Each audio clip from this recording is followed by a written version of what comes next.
अल्लाह के नाम से शुरू, जो बड़ा मेहरबान और निहायत रहम वाला है। जिसने खुद को खुदा समझा, उसका क्या अंजाम हुआ। जिसकी हुकूमत धरती पर चलती थी, वो समुंदर में समा गया। आज भी उसकी लाश इबरत बनी हुई है, मगर क्या हम सबक ले रहे हैं? आइए इस सच्चे और इबरतनाक वाक़े को सुनते हैं, ताकि हम भी गफलत से बच सकें। ये कहानी एक ऐसे बादशाह की है, जिसने अपनी ताकत और हुकूमत के घमंड में खुद को खुदा समझ लिया था। वह था फिरौन, मिस्र का सबसे ताकतवर शासक, जिसके हुक्म के आगे कोई सिर उठाने की हिम्मत नहीं करता था। वह अपने महल में बैठकर सोचता था कि उसकी ताकत को कोई खत्म नहीं कर सकता। लेकिन फिरौन ये भूल गया था कि इस कायनात का असली मालिक सिर्फ अल्लाह है। हजरत मूसा की दावत। अल्लाह ने हजरत मूसा अलैहिस्सलाम को नबी बनाकर भेजा और उन्हें फिरौन के पास सच्चाई का पैगाम देने का हुक्म दिया।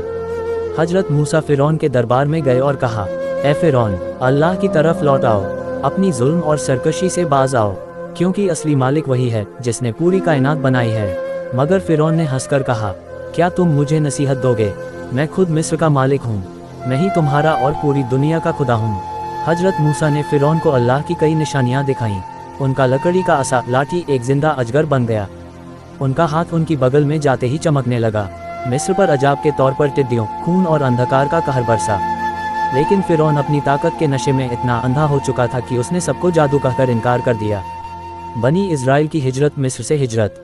जब फिरौन की जुल्म की हदें पार हो गईं, तो अल्लाह ने हजरत मूसा को हुक्म दिया कि वो अपनी कौम बनी इज़राइल को लेकर मिस्र छोड़ दें। रात के अंधेरे में हजरत मूसा अपनी कौम के साथ निकल पड़े। मगर जब फिरौन को खबर मिली, तो वह अपनी ताकतवर फौज लेकर उनके पीछे दौड़ा।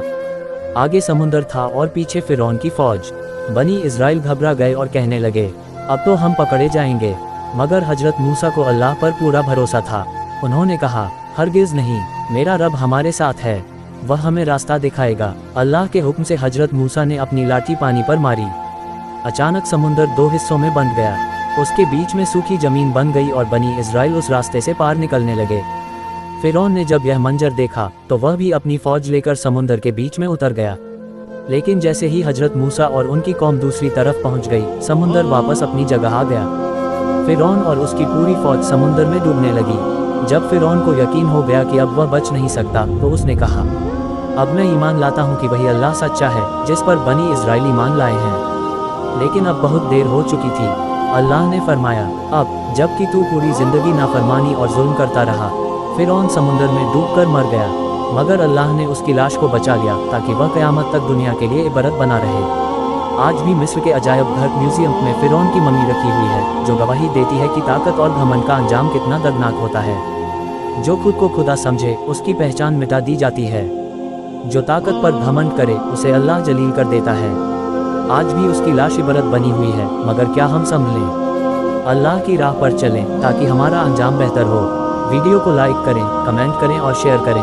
अगर आपको यह वीडियो पसंद आया हो, तो लाइक ज़रूर करें। अपने दोस्तों और परिवार के साथ शेयर करें और कमेंट में बताएं कि आपने इस कहानी से क्या सीखा। अल्लाह हम सबको हिदायत दे और सही राह पर चलाए। आमीन।